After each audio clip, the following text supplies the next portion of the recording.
Subscribe to our channel, press the bell icon and never miss an update from Latestly. On 26 November 2008, I had a night shift in the antenatal care unit from 8 p.m. 20 pregnant women were under my charge that night. I had two helpers, Hira and Madhu, assisting me. An hour later, we were informed that the city's main railway station, around a mile away from the hospital, has been stormed by terrorists. Our senior officials called and asked us to prepare for an emergency.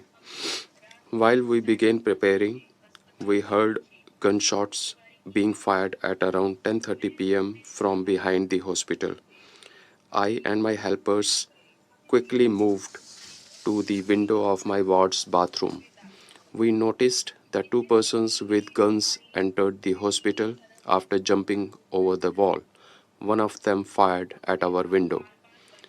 We closely escaped the bullet, which hit one of my helpers' thumb and the lights of the ward.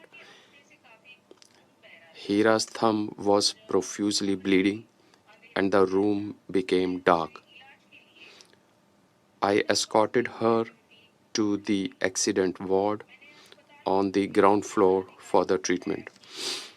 I also informed the chief medical officer of the hospital that terrorists have entered our hospital and are firing.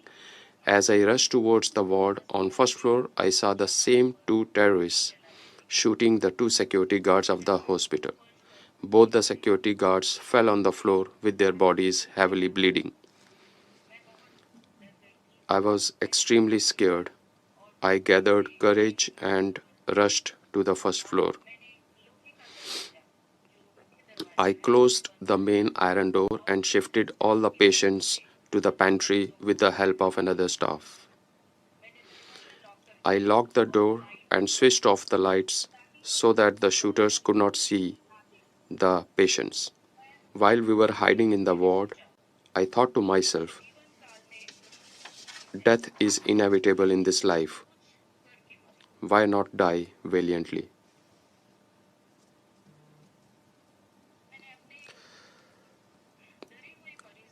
I consoled my petrified patients who were in advanced stages of pregnancy. I feared that some of my patients would go into labor due to fear induced high blood pressure. Such a condition could be extremely serious for both the mother and baby's life. And my fear came alive. Suddenly, a patient shrieked that she was going into labor. My medical officer could not come down from second floor. I felt helpless. I didn't know what to do next. Suddenly, I felt my uniform gave me the courage, and my passion for nursing gave me clarity of thought. I escorted my patient to the pregnancy ward, but she was scared and reluctant to come with me to the ward. I assured her and requested her to follow me. While we were climbing the staircase, we heard heavy gun firing and hand grenade explosions. With faith, I managed to get my patient to the labor room. A while later, we were able to midwife a healthy baby. Then I returned to my ward to check on my other 19 patients. We spent the whole night in complete darkness with patients locked up in rooms.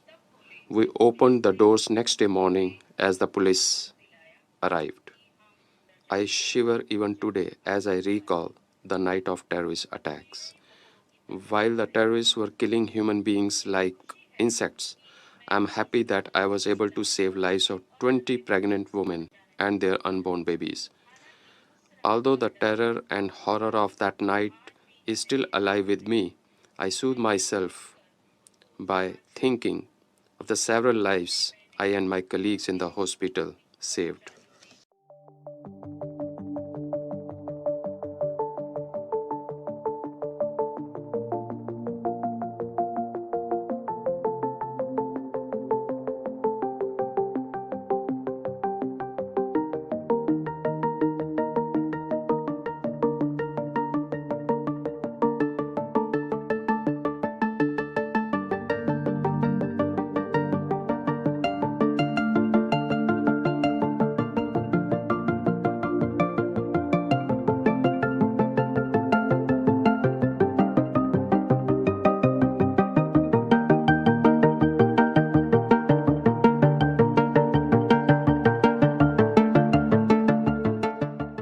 India faced the horrors of cross-border terrorism long before the world took serious note of it. Over the decades, we lost thousands of innocent civilian lives, but we fought terrorism resolutely, bravely, and with a zero-tolerance approach. As Prime Minister Narendra Modi has declared, we consider that even a single attack is one too many, and even a single life lost is one too many. So we will not rest till terrorism is uprooted. Today's briefing is part of India's ongoing efforts in the Security Council to reinvigorate the counter-terrorism agenda. And that is overdue because the threat of terrorism has actually become even more serious. We have seen the expansion of Al-Qaeda, Daesh, Boko Haram, and Al-Shabaab and their affiliates. At the other end of the spectrum are lone wolf attacks inspired by online radicalization and biases. But somewhere in all of this, we cannot forget that old habits and established networks are still alive, especially in South Asia. The contemporary epicenter of terrorism remains very much active, whatever gloss may be applied to minimize unpleasant realities.